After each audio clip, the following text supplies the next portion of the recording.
welcome to this episode of the Receivables RoundUp. I'm Tim Mitchum along with David King, and the content for this video is based on the feedback we received and the questions that you guys asked for us to answer. And one of the most common questions that we got out of the email that we sent out was this: how do you guys determine whether or not it makes sense to file suit on a debtor? So that's one of the questions we're going to answer today. And the other one was, what are the differences between types of attorneys and which makes sense? So Dave, will you go ahead and kind of answer that first question for us? Yeah, the first one's pretty easy.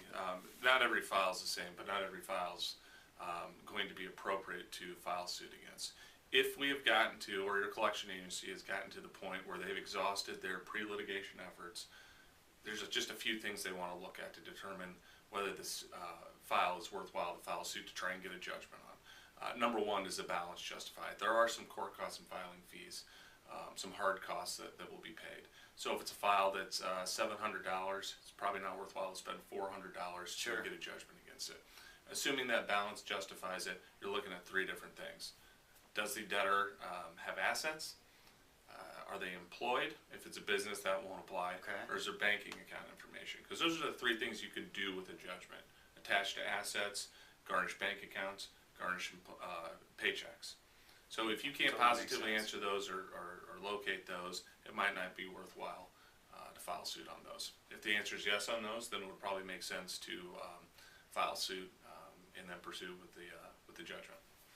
Okay, perfect. Now the second question is, there's a lot of different types of attorneys. I hear all the time, I use my local attorney, or they just charge me by the hour and I get a judgment. So just kind of explain maybe the types of, real quick, what is the best maybe for this type of business and this type of situation? What type of attorney? Well, an attorney is not dissimilar from a doctor. Everybody has their specializations. Okay. Certain attorneys are going to work in real estate law, maybe work in corporate litigation.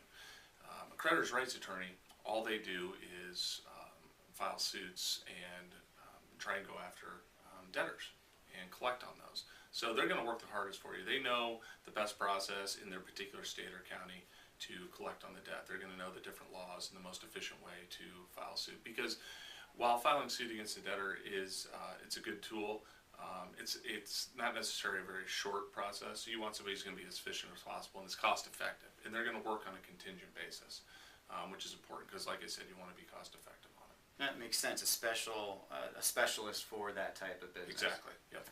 Well, I hope that added value to you. This was the accounts or the Receivables Roundup here at Wexford and James, and I'm Tim Mitchum. This is David King. Go ahead and send us an email with any feedback on this video or any types of questions that you have for future videos, and we'll make sure that we do our best to answer them. Until then, we'll talk to you later.